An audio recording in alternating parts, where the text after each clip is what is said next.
کچھ لوگ آخر اتنے کامیاب ہو کیسے جاتے ہیں؟ یہ سوال تو کبھی نہ کبھی ہر کسی کے ذہن میں گھومتا ہی رہتا ہے۔ میں خود بھی اکثر یہی سوچتا ہوں کہ آخر وہ کون سی بات ہوتی ہے جو انہیں سب سے الگ اور کامیاب بنا دیتی ہے۔ ہم میں سے زیادہ تر تو صبح شام ایک ہی روٹین میں الجھے جاتے رہتے ہیں، پوری لگن سے محنتیں کرتے ہیں، مشکل سے مشکل حالات کا سامنا کرتے ہیں، لیکن کامیابی پھر بھی نہیں ملتی۔ مانو جیسے کوئی دور کا تارا نظر آتی ہے، خیالی سی وہمی سی چیز نظر آتی ہے جو کبھی مل پانا ناممکن سا محسوس ہوتا ہے۔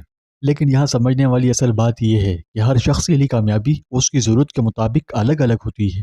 کسی کے لیے تو بس مال و دولت، پیسہ آ جانا، بینک بیلنس بڑھ جانا، یہی سب کچھ ہوتا ہے، تو کوئی شہرت کے پیچھے بھاگتا ہے، اور کسی کے لیے زندگی کی سب سے بڑی کامیابی اپنے گھر والوں کے چہروں پر کلیجے ٹھنڈے کرنے والی مسکراہٹیں بکھیرنا ہی ہے۔ اب سوال یہ پیدا ہوتا ہے کہ کیا محنت ہی سب کچھ ہے؟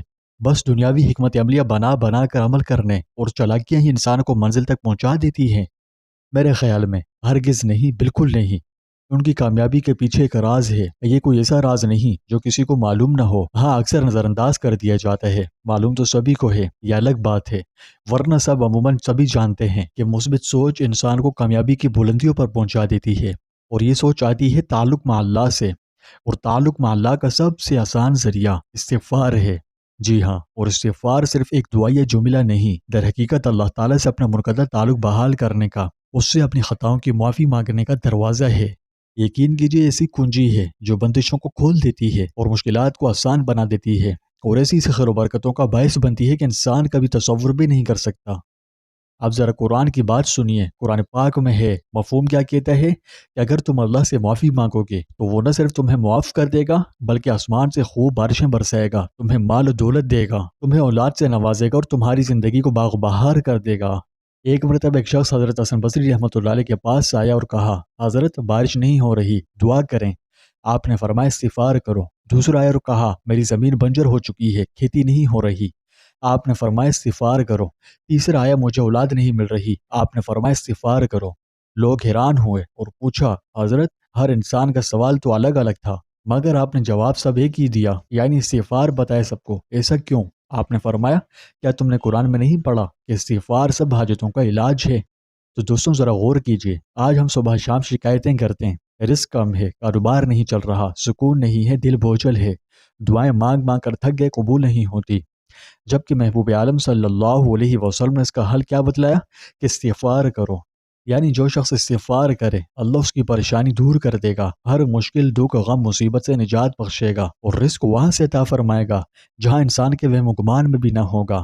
لیکن افسوس کہ ہم نے کبھی سنجیدگی سے استغفار کو اپنی زندگی کا حصہ بنایا ہی نہیں، یعنی چند دن یا مہینے کرتے ہیں اور چھوڑ دیتے ہیں، جبکہ ایسا نہیں کرنا۔ آپ خود کامیاب لوگوں کی زندگی اٹھا کر دیکھ لیں، ان میں ایک عادت مشترک ملے گی کہ ایک تو ان کی سوچ ہمیشہ مثبت ہوتی ہے اور وہ بار بار اللہ سے استغفار طلب کرتے رہتے ہیں۔ اب چاہے وہ بڑے بڑے عالم دین ہوں، اولیاء اللہ ہوں، تاجر ہوں یا عام انسان، ہمیشہ مثبت سوچ اور استغفار کی طاقت نے انہیں نہ صرف دنیا میں بلکہ اخروی زندگی میں بھی کامیابی سے ہمکنار کیا۔ سب سے بڑی مثال آپ رحمت عالم صلی اللہ علیہ وسلم کی طرف ہی دیکھ لیجئے۔ آپ صلی اللہ علیہ وسلم ہر طرح کے گناہوں سے پاک و صاف اور پاکیزہ تھے، صاف ستھرے تھے، لیکن اس کے باوجود کثرت استغفار کا یہ حال تھا کہ دن میں 70 بار سے زیادہ اللہ سے توبہ استغفار مانگا کرتے، جبکہ خاتم النبیین صلی اللہ علیہ وسلم کی یہ حالت شریفہ تھی۔ گناہوں سے پاک و صاف ہونے پر تو ہم گنہگاروں کو تو ہر سانس پر سوچیں اس کی کتنی اشد ضرورت ہے۔ یہ بات یاد رکھیے کہ کامیابی صرف آج کی بڑی بڑی ڈگریوں میں یا مال و دولت یا منصب میں نہیں، اصل کامیابی اللہ کو راضی کرنے میں ہے، اور اللہ کی رضا حاصل کرنے کا سب سے بڑا ذریعہ ہی یہی استغفار ہے۔